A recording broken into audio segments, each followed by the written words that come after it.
Welcome to the Show to Be Named Later podcast. I'm your host, Jonny Voss, along with the son of the guy who introduced me to Stratus Pro baseball and Stratus Pro basketball, the greatest games for the sports fan of all time. And that's even after PlayStation and Xbox and all that kind of thing. But I'm here with Noah Stoerzinger. Hey, buddy, how you doing? Good. How you doing today? Great. How are things down in Tom Brenneman land? They're a little spicy with the whole Patrick Mahomes. He's kind of a bitch, huh? I didn't say it. You did, but I can. I don't live there, so yeah. No, me and my one of my coworkers. Now he's a Patriots fan. They're having a tough year, but we're here for the Chiefs' downfall, man. And it's quite fun to watch him complain and be a bitch like that. So I really like Patrick Mahomes, and so and I know that he's a very competitive soul. But you know, meeting the opposing team quarterback at midfield after the game and bitching about the referees, that's not a Patrick Mahomes that I thought I would see at all. I always thought he was pretty classy, but that was pretty lame. That was rough, but it's funny because I think you would have heard a lot more Chiefs fans complaining back in KC if the Patrick Mahomes thing hadn't happened. I think it embarrassed a lot of people that's what their quarterback did, because I obviously some the refs can influence some games, but I don't really think I've seen a Tom Brady or a Peyton Manning. I don't think you'd ever see Tom Brady saying anything. Like, he'd be more down on his teammates for allowing it to be that close rather than saying the referees cost us a game. And that's what I was surprised. Like, I looked on Facebook and I saw all these things like, doesn't look like he's offsides to me. He's clearly offsides. So I don't know what you're complaining about. Right. So, the referee should have told him no. They check. That's the receiver's job, to check with the referee to say, am I fine here? Then they give you the nod once or twice. That's on the receiver. That's not on the referees at all. Well, and Tony came out and said, well, I had asked him and they said I was good. And then they threw the flag right away. And I was like, well, then you didn't ask them. Nope, he did not. And also, if you look at an overhead shot, not only was it offsides, but it was also illegal formation, which I thought was hilarious. So, some fun things. But the Chiefs did get screwed last week, though, on a call, right? But my whole point is, no, referees don't make or break. If you are not playing to your potential and allow teams to hang around, okay, or you let worse teams like the Green Bay Packers beat you, that's on you. And so the game never comes down to one call. Yeah, it's hard when there's a significant play that comes down to a referee making poor judgment or makes a mistake because he's a human being. Oh, wow. But it never comes on. The reason your team lost is not because of one play that the ref missed or made, and it was imaginary. Exactly. Yeah. All right. Let's talk some Minnesota sports.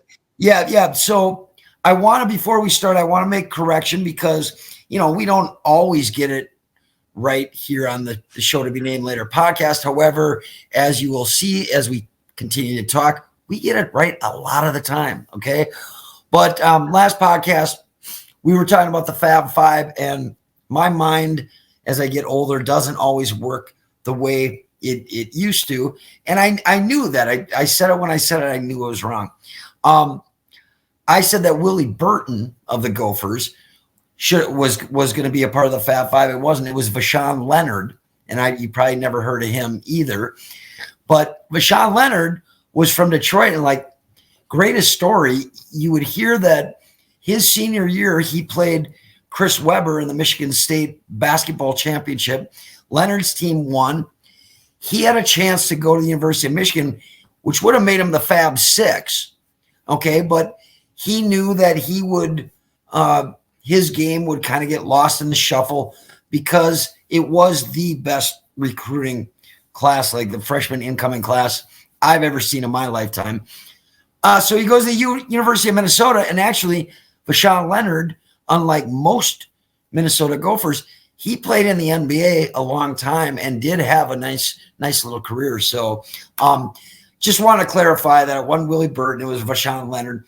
And the other thing, I think we were talking Timberwolves dates, and we got that all fuzzed. Like we were talking like they played Sunday and Wednesday, and I think it's Monday and Thursday are their next two games. So I can admit, even though all of my friends will tell you, I've never heard Jonny say I was wrong. That's not true. So there you go. Perfect. Now we can clip it, and you can show them this clip all the time. Okay, very good. Thank you. I edit that out. I forgot about that. Okay, so hey, did you watch any football yesterday? Unfortunately, a game in Las Vegas that was quite the snooze fest. My TV set was on. I don't know if that was football I was watching, but oh my goodness, in all of my years, I've been watching this team for 46 years. And I don't know if I thought the Bears game was tough. And I had friends that were at that game that said that was the worst experience. Now I'm sitting in a basement where I always watch the games with very, very good friends. And we're struggling. We were struggling to watch that game, man. Dude, it was so okay. So I should clarify. I didn't watch the game. I was listening to Paul Allen, who calls a great game, by the way. Everyone, listen to a Paul Allen game. It's a good time. Yeah. And when I tell you, like, Paul gives you a lot of demonstrative energy and whatnot, and boy, you could tell it was hard for him. And Pete Bursich right next to him was also like, that was some of the hardest I've ever Yeah. He just sounded like that dad who's just always complaining about what his kid's team is doing or something, because it was a rough game to listen to. I could imagine not seeing it with my And I got to give props to Paul though, because he gave you times when you give the fist pump, but then you're like, oh shit, it's 0-0 still in the fourth quarter. And it's like, it's great to come out with a win, but at the same time, you're like, boy, what's it going to look like going forward? Because the defense was phenomenal, and you have to shut out the defense, but boy, the offense was okay, rough to see. Yep. So let's get to that, because as I'm watching with my good friends, and these are guys that I watch every game with, whether we go to them or we watch them in the same spot. And I came down at the end of the third quarter and I said, guys, our defense is pitching a shutout. Like we would be ecstatic in any other situation. If your team is giving up no points, you would absolutely be giddy. And it didn't seem like we could rally around that, even though you knew. And I just kept saying, haven't given a touchdown up in 5 quarters now, 6 quarters now, 7 quarters now. We've only given up 1 touchdown in the last 3 games, and we have a 1-2 fucking record. So it was rough. And finally I made a comparison. I said, this is the equivalent of someone saying, let's get George Foreman to fight Butterbean in a 12-round fight. And the only thing is you have to watch every round, and they have to go all 12 rounds. And, while we're in Vegas, how about we play a football game between the Raiders and the Vikings? It was that bad. It was such a joke. Worst football I've ever seen.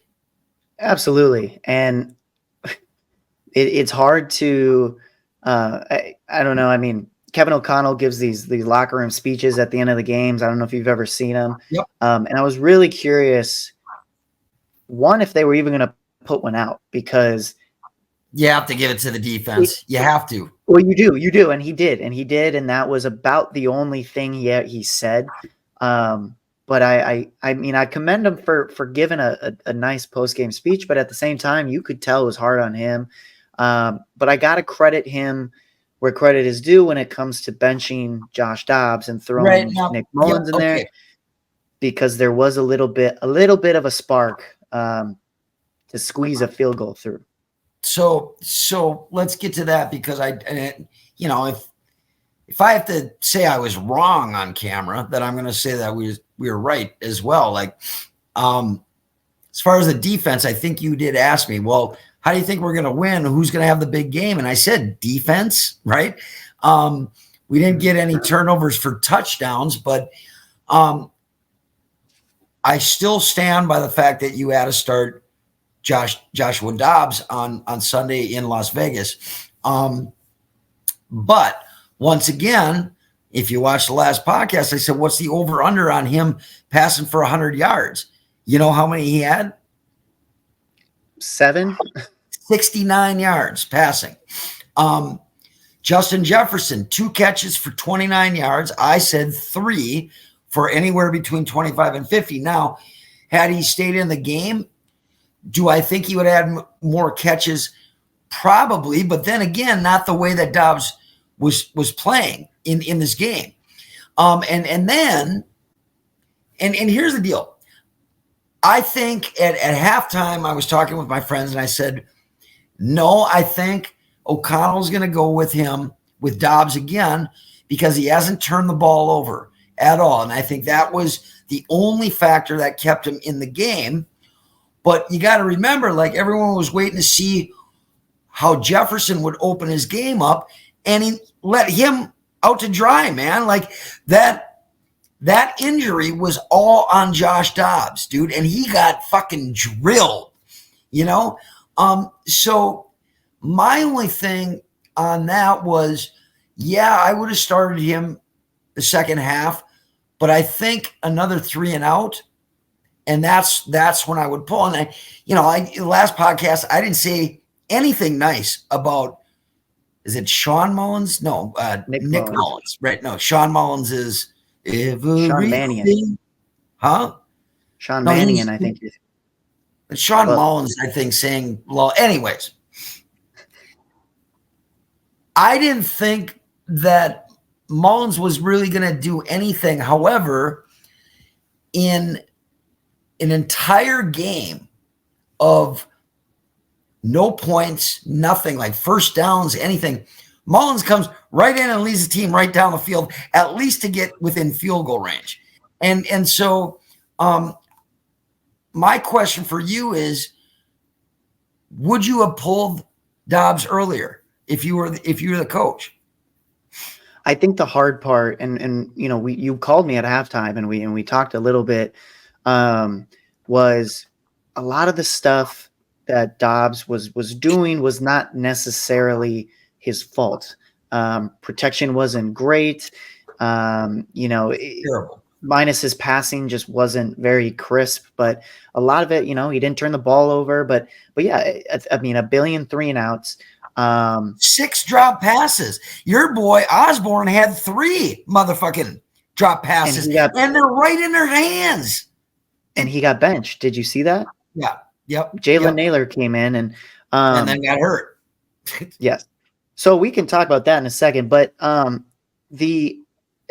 got to credit Mullins, and I'm wondering if it was not necessarily Mullins or maybe the team that was just like, get Josh Dobbs out of here, because I think some frustration maybe with the hospital pass he threw to Jefferson, and I think just a little bit of the team was not behind Dobbs. It's felt like for the past couple games, and I think they maybe just wanted a change. And do I think Mullins is a good person to keep rolling with? I mean, no, but if he's going to give you the best chance to win, I guess. But well, I don't think that you're ever going to see Dobbs in, even if Mullins got hurt on the first play, I think you got to go Hall.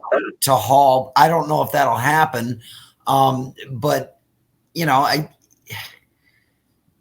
this is your fourth quarterback of the year. You know what I mean? And so that gets me to another question that I want to give you about this team. But I mean, I'll tell you, man, the Vikings at least were relevant for one more week. And that gets me to my next question that I want to pose to you, like, because I've got a lot of friends that go back and forth about, like, I have some friends that are like, no, I don't want to see this team in the playoffs because all they're going to do is just, we're going to get caught with our pants down and this and that. And I'm like, no, every year you go into a season wanting to get to the playoffs and then wanting to get to the Super Bowl. That's the whole reason you play the games. So, not to take from an ex-coach, but you play to win the games. And so I don't want to hear any of this. We should just lay down and die a slow death because we don't want to see them in. I do want to see this team in the playoffs. That gives me one more week of football that says, hey, if you win, you go on and play again, because there are a lot of teams or fans who are sitting and watching. I don't want to be a watcher. I mean, I want to see my team every chance I can. So I don't get the idea that, well, they're never, it doesn't matter if you got Mullins or Dobbs or Hall or, the Vikings aren't ever going to do anything this year. And, I'm sorry, it's not the NCAA. Oh, we're down on the depth chart, so the Vikings shouldn't make the playoffs because they have enough wins to qualify. So that's my question to you is, what do you feel? Would you be so embarrassed by this team if they make the playoffs that you wouldn't want to watch it? Or are you pulling that, look, man, if they run the table, they win the division. Okay, they still can win the division because they got 2 games with Detroit. So what are your thoughts on that? So, and I've said this multiple weeks ever since we started winning games again, even with Josh Dobbs, was I think it is better for us to be a 6, a 7 seed compared to if we were to not make the playoffs currently, you're looking at a 8, 9 kind of seed, basically being on the outside looking in when you're that close. And to your point, you play to make the playoffs. And if you're in the playoffs, you have a chance to win a Super Bowl. If you're not in the playoffs, you don't have a chance to win a Super Bowl. Exactly. Yeah. Exactly. Are the odds not that great for them to win a Super Bowl? No. However, like you said, it's another week of football. There's a fun part about being an underdog. And a defense has only given up 1 touchdown in 3 games. I mean, okay, I didn't mean to cut you off. I just get excited sometimes. I'm sorry. No, it is exactly what KOC said to the team at the end of the game was, this is championship level defense right now.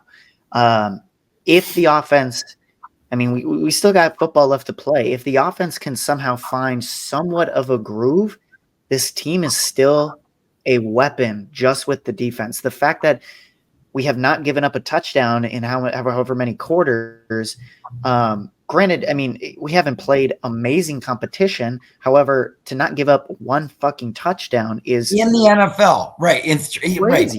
Yep. Crazy. Yep, so you should absolutely want your Minnesota Vikings in the playoffs 100%. Right on, man. And like I said, like, think about if Dobbs hadn't been so terrible. You win very, very winnable games in Denver, which they should have. And of course, Chicago, even though, I don't know, they beat the Lions yesterday. If that would have happened, we would be tied for the division lead right now.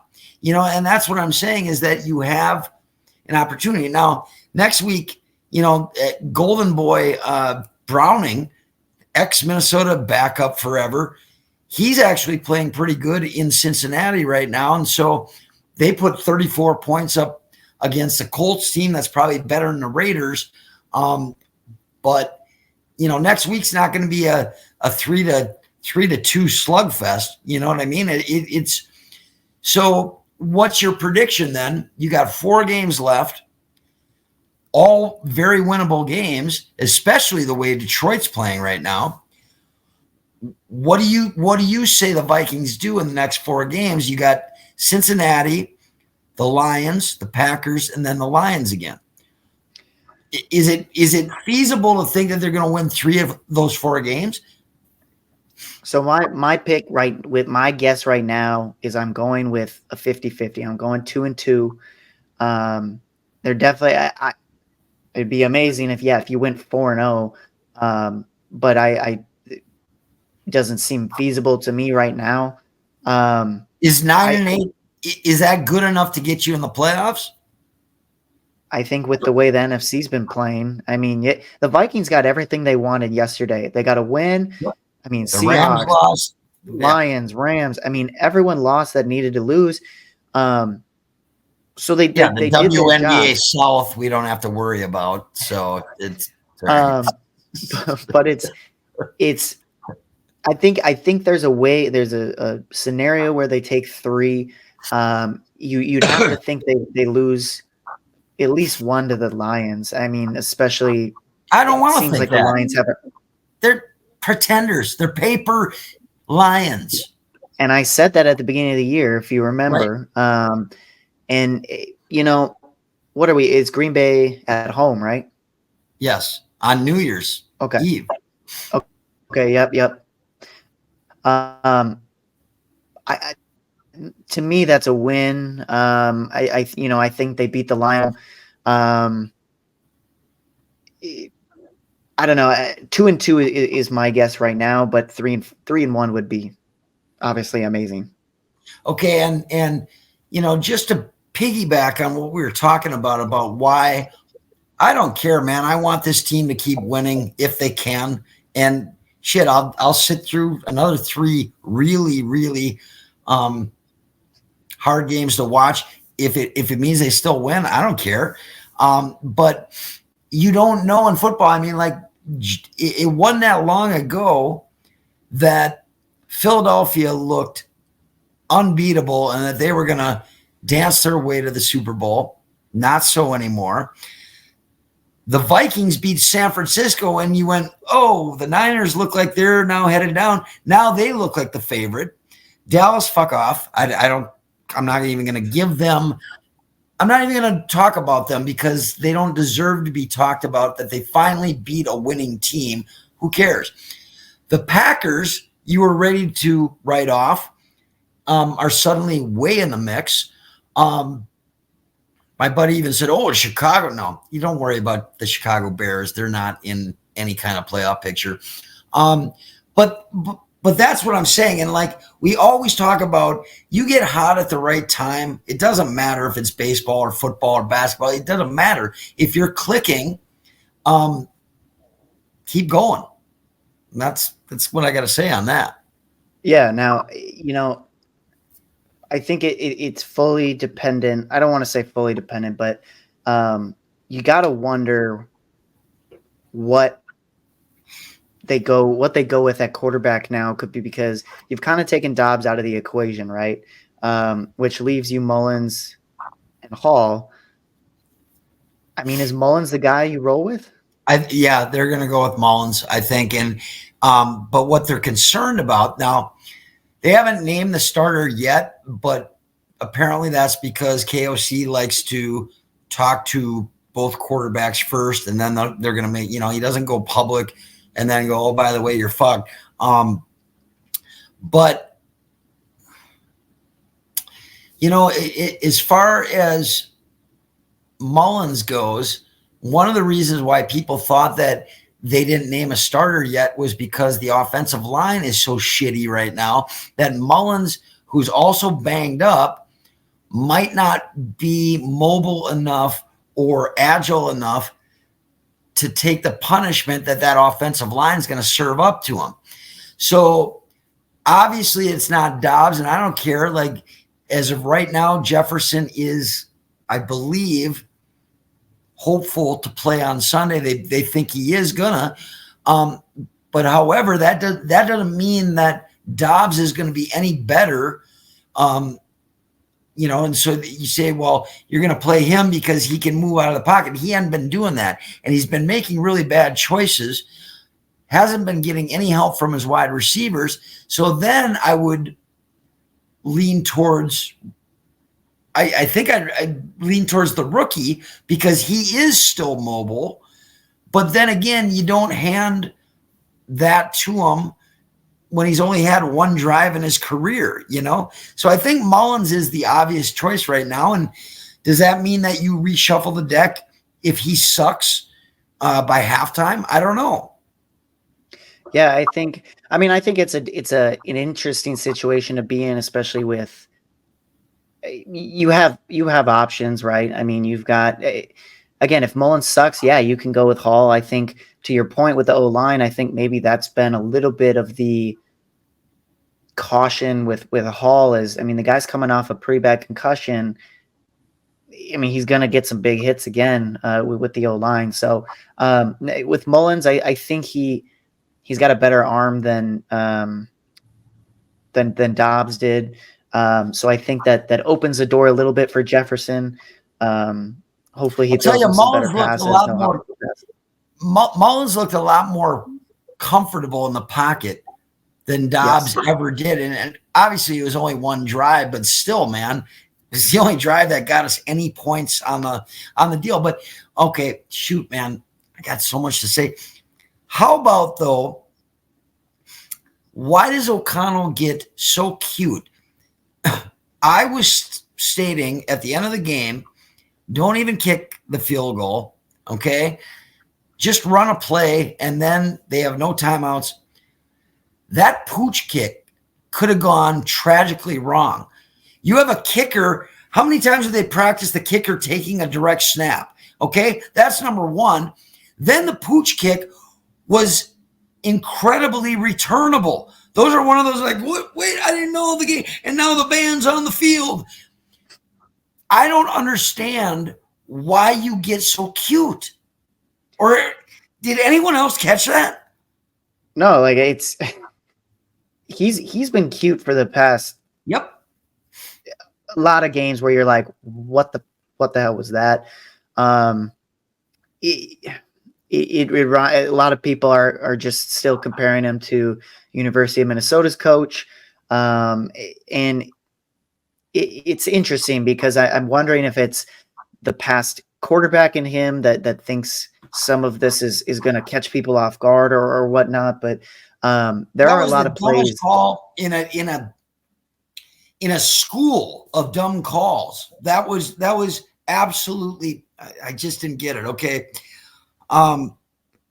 So the worst part of this whole conversation we're having, like, I know people who ordered Josh Dobbs jerseys and just got them like this weekend. And that's and someone on Christmas is going to open a Josh Dobbs jersey. Oh, I don't think so. I think that's going right in the garbage and like take the loss, because I was like, they just got their jerseys and we're probably praying, like it, man. And like, I mean, I've got friends who bought, no, I can't say that because that would, but I mean, just wait, folks. Minnesota, please just wait and see what the finished product is. Like I'm thinking about, hey,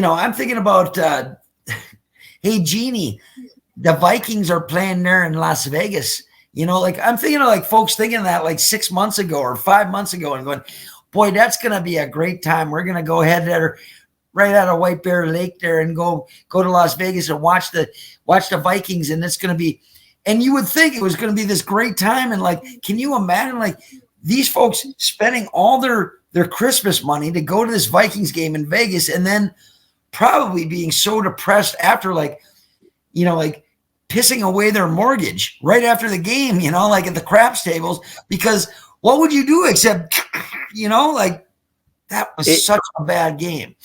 I don't know if you could hear it on the TV. On the radio, you could hear just so much booing after a quarter. It was, and I think And I think the Vikings had more fans than the Raiders did there, right? Which is sad, first of all, because Las Vegas is a fake sports town and you have fake fans because it's all tourists. Every game it happens. How are you proud to be how are you proud of that as a franchise when half of your fans are not fans? Yep. They're not fans. Like, it's fans of the other team. It is tourists that are there for a good time. That's every team in Los Angeles, my friend. Every team in Los Angeles. Those aren't real fans at all, you know. Now, finally, okay, I'm going to close this on the Vikings. So I get home after the game. Like, I left right as soon as I knew it was over, and I'm like, nope, we got to get up and come home. And I check my only social media, which is Facebook, and immediately I get blah, blah, blah commented on your. So the last podcast I shared on Facebook via you, and your grandfather was right away, boom, oh, your grandfather commented on the show to be named later. And I believe the title was, Should Josh Dobbs Be Quarterback? I think that was the title of our last podcast. And your grandfather, whom I just have so much respect for, immediately I think we got the answer to that right here today. Like, it was like 5 minutes after the Vikings lost, you know? And then I was thinking, I was like, there is no way that I would, because your grandfather, which is, now you got to understand, folks, this is on the Stoerzinger side, not the Voss side. I have so much respect for your grandfather. Like, what a cool guy that guy is. And I would never disrespect him by talking the way I motherfucking talk on this show. So I was thinking, like, I'm hoping he's only seeing the title of our podcast and he doesn't actually listen to what we're saying, because I would never want him, you know, like I always say, it's like hearing Santa Claus cuss. But for me, if he knew I was talking this way, I'd be like, oh man, no. That's my funny story for the day. Well, yeah. Well, it's funny too. I mean, I posted on the show to be named later Facebook. One person commented, I don't know why I laughed, is just all they commented was no. Was no? No, he should not be the quarterback. And it just no. Well, all right. Okay. So let's take a brief pause, because I do have something that I want to get into, that is a very good segue into the Minnesota Timberwolves. So let's take a little break and then we'll be right back. Right. That gives me a nice segue into the next thing, because we're gonna go to Timberwolves basketball. However, on Sunday, Justin Jefferson got hurt in a brutal collision. You know, like I say, it was set up maybe by his quarterback. But I made a comment. You know, I'll be honest. No, I don't know why my friends watch sports with me, because I say some things that a lot of times really ruffle a lot of feathers and rattle little cages, whatever. But this one was not received in a very good manner. So as soon as Jefferson got hit, I was like, nope, that's it. He's done. No. And as he walked off the field and I walked to have a cigarette, I just waved to everyone. And when I came back, I said, now, wait a minute. You know, like, is this just proof that Minnesota is cursed, that God really isn't Wisconsin Synod Lutheran? He just hates Minnesota. And my point was, and everyone was like, oh, what are you talking? I said, so think of the top three sports that we talk about on this program: baseball, basketball, football. We have a superstar on all three teams. Byron Buxton, hurt all the time. Is Justin Jefferson now going to be hurt all the time? It's been most of the year. And now I come to the Minnesota Timberwolves and Anthony Edwards, and we talked about it, I think, last time, right? That we didn't think he needed to be in San Antonio. Very next game against Memphis, he plays 4 minutes, and that's it. Are we a cursed team? every superstar we have is now just going to be, well, he might play, he might not play, he might play. And then my second question to you is,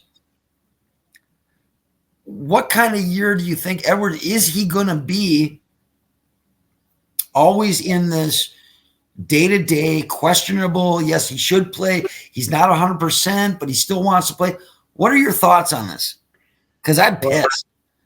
Well, one, I'm going to say no, we're not cursed, only because if I say yes, then it's going to continue. So I'm not going to play into it.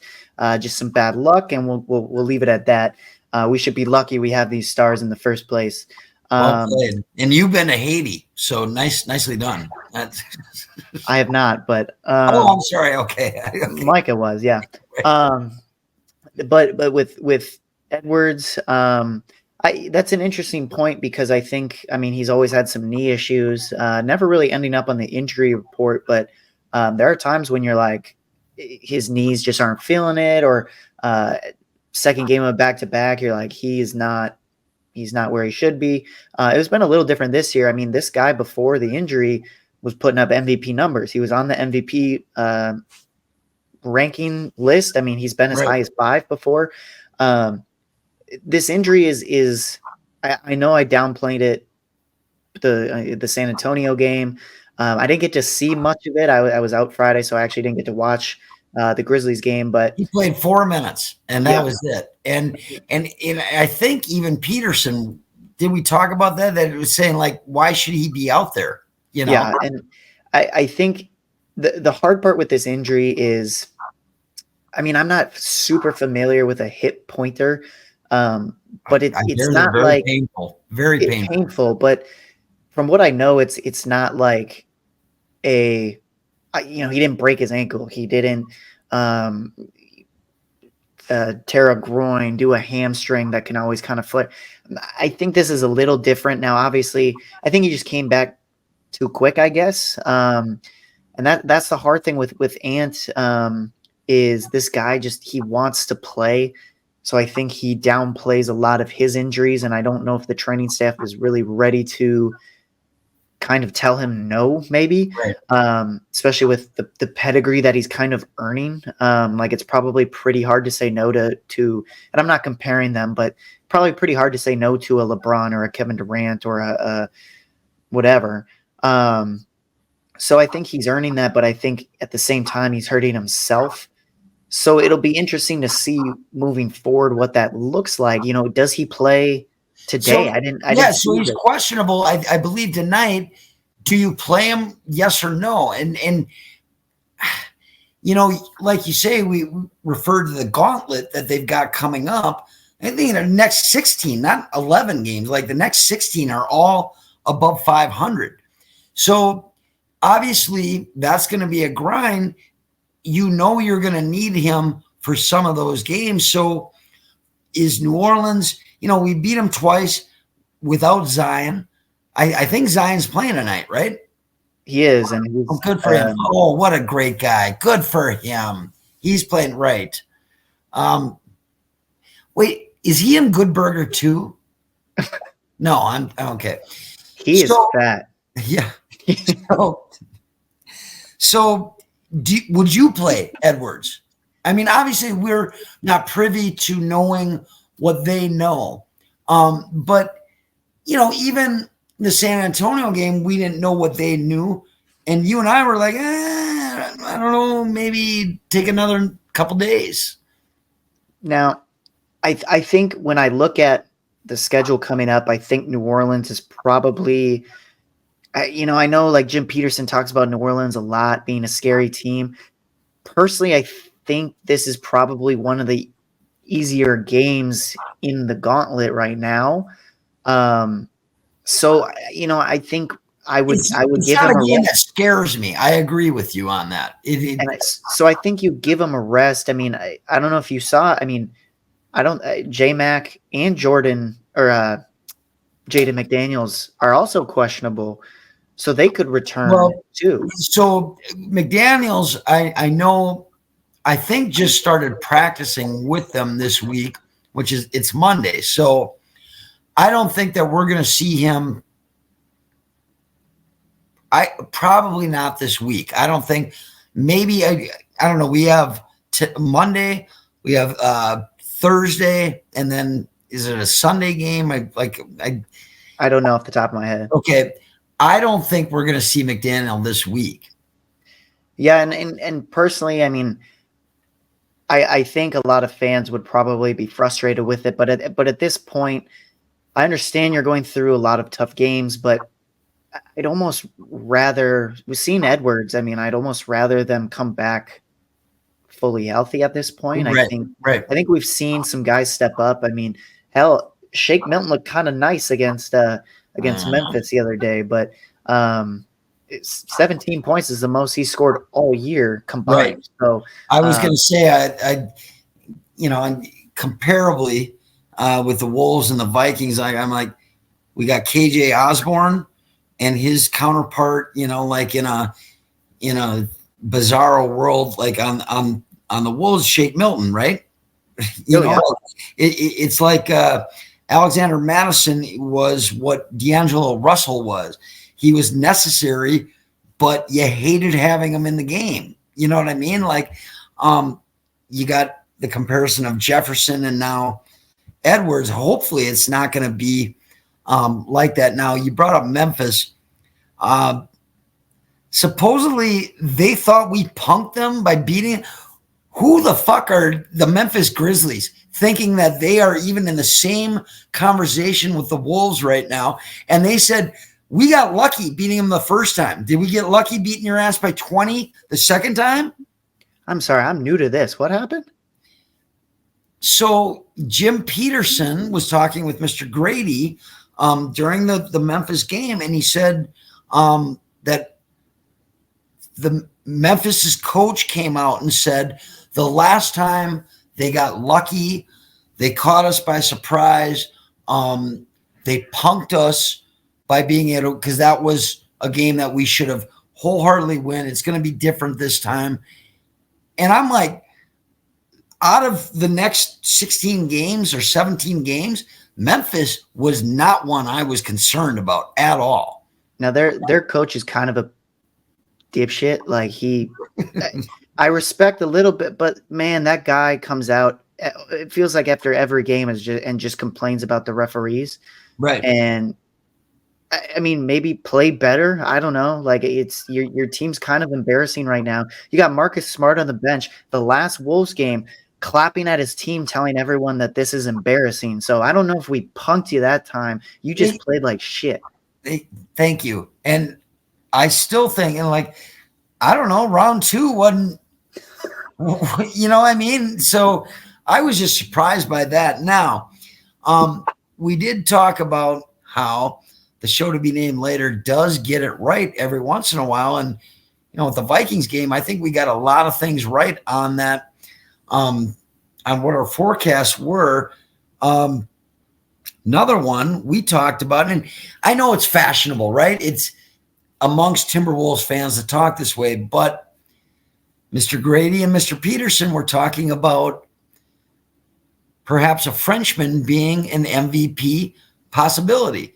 And that was right after we talked about it the night before. So I know it's fashionable. I know on all these buzz boards and, Tic Tacs and things, people are talking about that. But, and like I say, I'm not ready to crown anyone. But we did talk about it 24 hours later. They're talking about it on the Wolves broadcast. And those aren't guys that usually buy into that kind of stuff, Absolutely. And Jim Peterson, if you're listening, and we know you are, thank you for bringing that up. It gives us a little more credibility.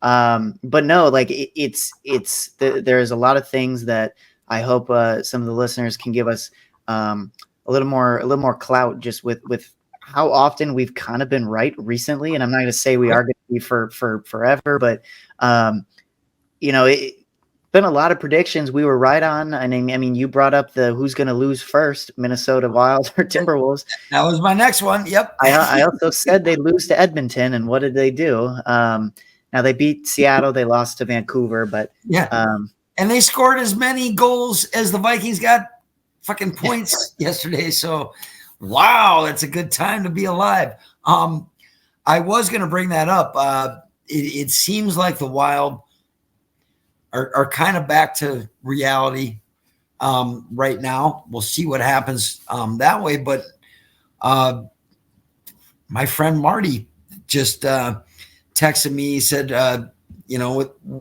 what's your predictions for the next 16 games? And then he sent me some kind of Twitter. Like, I don't care about that. People, their predictions. And I said, hey, look, man, we already talked about it on our last podcast. And then he claimed that he hadn't got a podcast since April. And I was supposed to ask you about that. So I'm doing that officially now.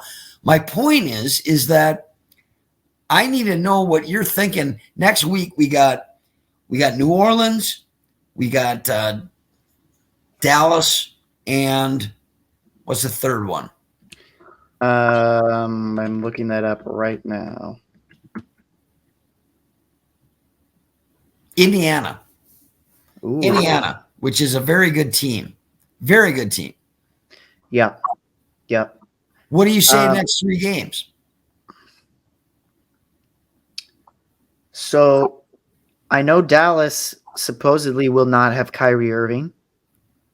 But Luka in itself is like guarding. It's like 5 guys on the floor just with Luka out there.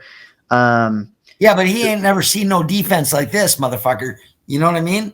You're right. Now the Pacers are interesting because I think they are like number 2 in offense, but like number 30 in defense. So that'll be interesting to see one of the best offenses against one of the best defenses. Now, I think if you can lock Tyrese Halliburton up, I like him, man. I like but him. But who else on the Pacers is really, besides maybe like a Buddy Hield, Benedict Mathurin? I mean, I watched the championship game in season, and how many of those guys do you think actually came home with any of that money paid after being in Vegas? Right? Each player got $500,000, right, for winning, and each loser got $250,000. Yeah, there's a reason it was in Vegas, dude. That money went right. Okay. Yeah. So I think my prediction. See, I really want to be optimistic and say 3-0. That's what I'm going with. And you heard it here first, bud. 3-0. That's what they're going to do. Fuck it. I'll go 3-0 because honestly, I mean, there's no back-to-backs. You get 3 days off in between New Orleans and Dallas. And the Pacers game is at home. And man, we don't really, we played very well at home.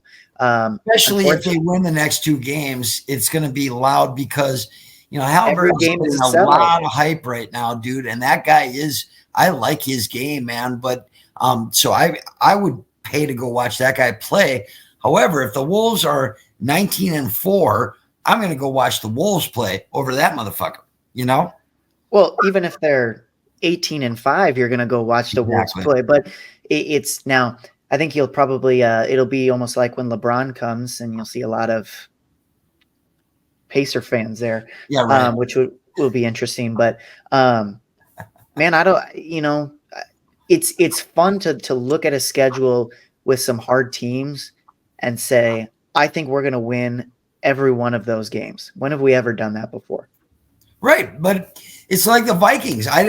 If they keep winning, I'm just going to keep thinking they're going to win, and maybe this time I use reverse psychology and don't think of or write the script of what the worst possible thing could happen. Maybe I'll write the best thing. Hey, the best thing is this, because I've never had that, looking on the outside, looking in. I've never had that philosophy. Maybe I'll change it at 50, Yeah. So, and what we talked about, like, not trying to celebrate being the best team in the NBA. But again, I was talking to a coworker. He's a Celtics fan, and they're the second best team in the NBA, and I don't want to say. I mean, they're used to good teams, right? And I'm bragging a little bit as I should.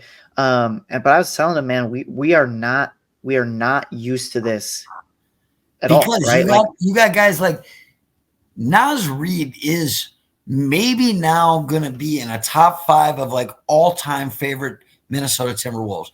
And the fact that he could have got paid and gone somewhere else. And man, I love, even when his choices are poor, I go, I don't know. I love everything that he's trying to do, man. Like, that guy is special. He is. He is becoming a absolute cult hero amongst Minnesota fans. I mean, people are writing signs and just putting them in their yards, just Naz Reid. And it is so fun to see with him. But again, I'm telling people, like, this team is so good. And you just have to think about, like, for me, like, this is the best team I've ever seen. I grew up with fucking Alexei Shved. So like to see these guys, it just way better teams that we're watching here. And it's so fun to talk about. Right.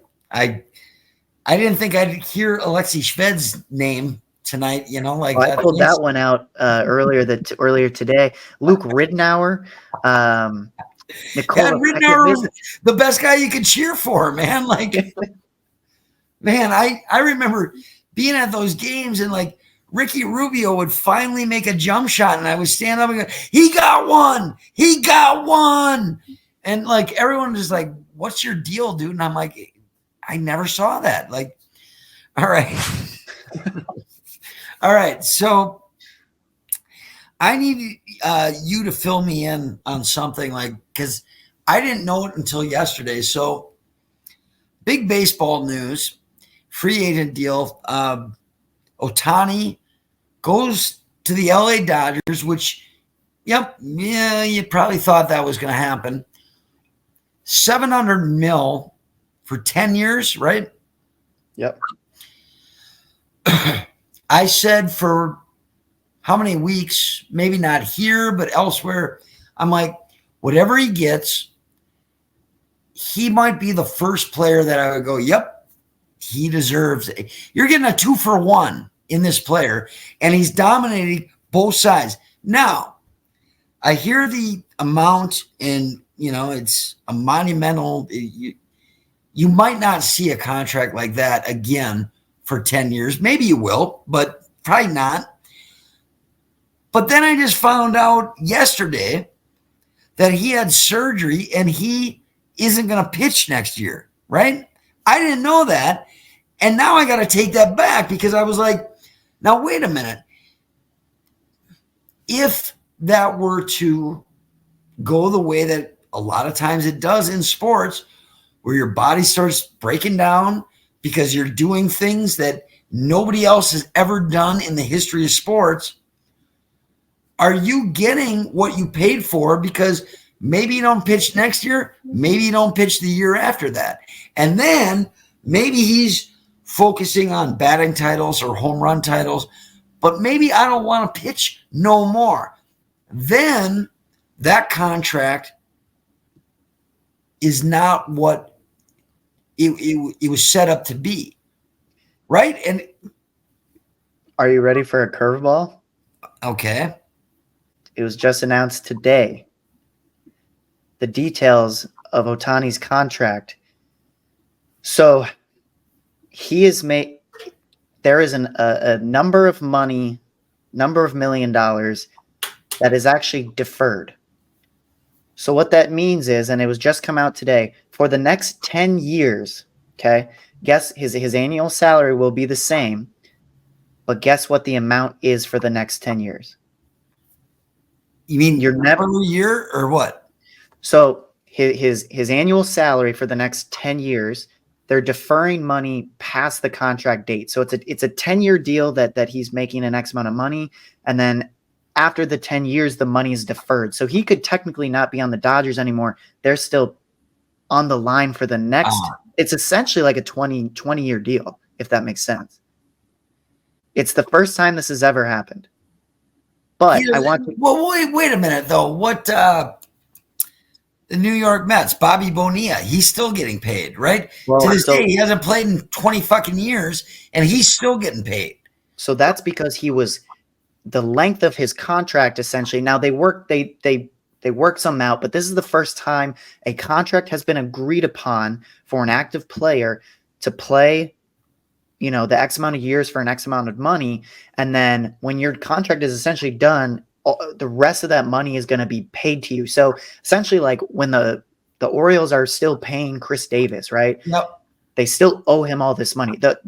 At the end of the day, the Dodgers owe Ohtani $700 million, essentially.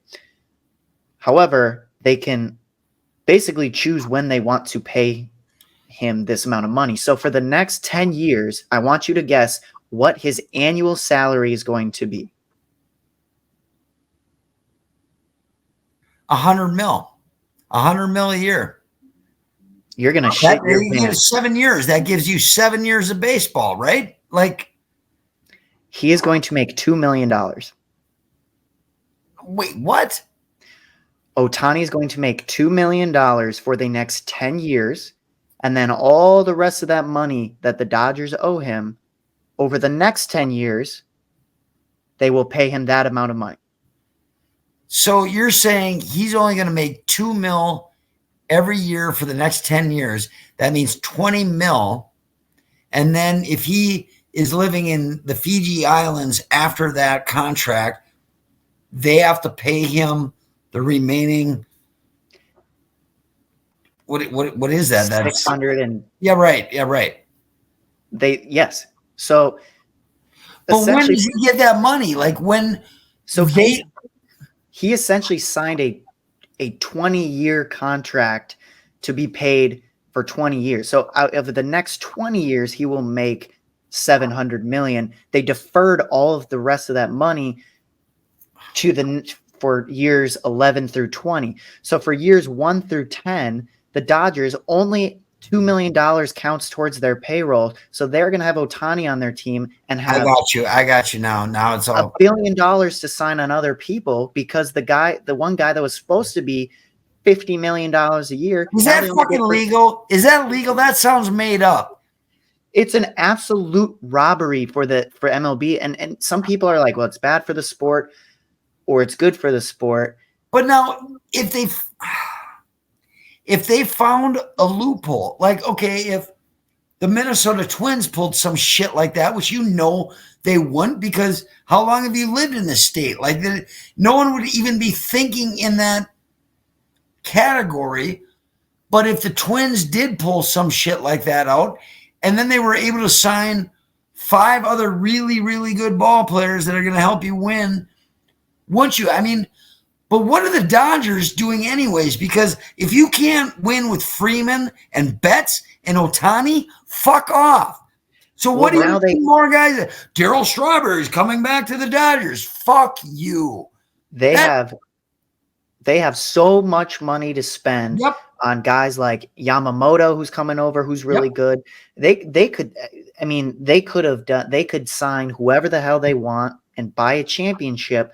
However, the best thing about this, and I love Ohtani, and I do want the guy to win, but man, the funniest comments are like, man, all of this bullshit just to lose in the NLC or the NLDS again on this team. It's because you're right. Well, no, because what you're saying is ain't no luxury tax or anything like that. They have now money like where you'd go, they spent $700 million on one guy. They have so much more money to spend now because $2 million a year or $20 million a year or whatever, nothing, right? Right. Now, the caveat to this is all that money that's being deferred. You're looking at a Dodgers team who Ohtani, I can't remember how old he is, but I don't think he's on your team at year after this contract is up. So for 10 years, you are going to be paying a guy who's not playing for your team $50, $60 million a year. But if you win 4 World Series in the next 10 years, ain't going to matter. It's worth it. Right. It's absolutely worth it. And so that's why, I don't know, but it feels a little cheated, right? Like a massive loophole that you got to credit how smart they were for that. And Otani's essentially saying, he took a pay cut essentially to say, hey, I'll come here for essentially nothing. It's like LeBron James signing with your team for the vet minimum for the next 10 years, right? Like he wants to win. And I think that's the baseline of his contract is, all right, I'm going to come here for $2 million. You need to create a winner around me. Not that they already didn't have a fucking winner around him anyways, but this really sticks in my craw. And I grew up Showtime Lakers. I love the Lakers over the Celtics. Then I figured out what a great ball player Larry Bird was late in my, right before I became a man. And I still had this I got to like the Lakers because they started in Minneapolis and, love Magic, love Kareem, love Byron Scott, James Worthy. Then I went on this thing where when they signed Shaq, that was it. I walked away, okay? I've hated the Lakers ever since. I've not been a big fan of the Dodgers. Remember, they beat us in 65. But now I can't even look at them as a Major League Baseball team because to me, that's dirty pool. Whether you have loopholes, are they going to make rules about this? You can't do this in the future. I've never heard of anything like this. Right. And I think you need to see, I think we need the whole offseason to play out and look at who else this team adds. Because as of right now, their pitching staff is Walker Buehler, who's good. And then you got, I think, Bobby Miller or something, who's a rookie. He had a good rookie year, but he's still a second-year pitcher. So they don't have a great rotation. Kershaw? But he's a free agent. I mean, he'll probably be back. You don't think he'll sign back with? No, he'll be back. But they have so much money now to say we can have any pitcher we want, right? Not that there's a great free agent class, but you could just trade for it as well. Why wouldn't you want to? I don't know, man. And then, okay, so that brings me to my next deal. I didn't even know the Padres didn't have a chance of keeping Soto, but he gets traded to the Yankees. And now after what I just heard about the Dodgers, we already know about the evil empire. That's it. The rich just keep getting richer. And I don't remember the Yankees or the Dodgers doing shit last year. Okay. But they're always given the keys to the Cadillac every time, where we're just fighting to drive a Pinto here in Minneapolis. And did you know Soto was going to go to the Yankees? That was a topic all last year. The Yankees were always the ones that they had talked about it all year, all beginning of the offseason. It was always Soto's going to be a Yankee. But it leads me to question, so you're telling me that I understand probably not 28 other teams were saying we want Soto, but there had to have been a good chunk of teams that were like, oh shit, we could go get Soto. So you're telling me no one, because here's the thing about the Yankees and their trades is all they do is trade for guys. Their top prospects never are that good. So you're trading guys where it's oh, we got the Yankees number 5 prospects. Great. He'd be the number 30 in any other franchise because all they do is deplete their assets, and you're calling guys prospects that aren't that good. And because especially you look at what the A's got for Frankie Montas, they got some good prospects from the Yankees. They suck in Oakland. Yeah. And it's just, you're telling me it almost seems fixed at that point where it's the Padres had to give the Yankees Soto because I have a hard time believing there wasn't a team out there that said, we will give you, this package, and it had to have been better. And maybe I'm wrong. But that's just confusing to me. And, you talk about they're given all this stuff and obviously MLB operates on a different level than an NFL, than an NBA. is it time for a salary cap, salary floor? Even just the owners got to spend. That's that's been a huge question for a long period of time. Like our teams in Milwaukee or Minneapolis or Kansas City, is it a level playing field? And when you don't have that, I don't think, because like the Twins, yeah, we're going to cut salary this year, but the Twins aren't making the kind of money that Yankees or obviously the Dodgers are making. So because they have more money, they should be able to do more things. I think there should be. And that, to me, a luxury tax or anything like that, it's like, yeah, you can fine these companies for polluting the Mississippi River, except you only fine them $1,000 a day to do that. It doesn't regulate how much is going into the river. You know what I mean? And so you do need to have some kind of restrictions on it, or else let's just have 8 teams in Major League Baseball, Yeah. I mean, and what about the Padres? There has-beens before there ever will be's. Like, what the fuck's going on in San Diego? Their Big Four lasted 1 year. Well, Big Four, I don't know. Xander Bogaerts is not that guy. I don't know why they thought he was, and that contract is going to be terrible, and it kind of is bad right now. You feel bad for Padres fans. I mean, they went out and spent money. Yep. Yep. You saw and got the guys that you or I would have been like, yeah, right? Yeah, and then you couldn't do anything with it, which is surprising, especially with the pitching staff they had, the offense. I mean, man, that's tough. So I don't know. To me, a salary floor is what I would more propose at this point, to force owners to spend X amount of money. It's fun to watch sometimes when a Moneyball team in Oakland can mess around and win some games, but at the same time, like when you sit in Oakland or you sit in Tampa Bay, now Tampa Bay's learned how to make it work, but when you sit there and you see guys in LA when they spend this amount of money, and you're sitting here and you're like, Ohtani is making more than our entire team payroll. Right. Which, right. Holy shit. Like the guy, you got the owners, you have money. We know you do. Spend money. If you own a franchise, you need to spend this amount of money to make things somewhat fair. I mean, I think it's kind of fun sometimes not to have a salary cap, but because it limits teams in the NBA sometimes. But man, like some of this stuff, and maybe it sounds like we're complaining too much or whatnot, but it's not.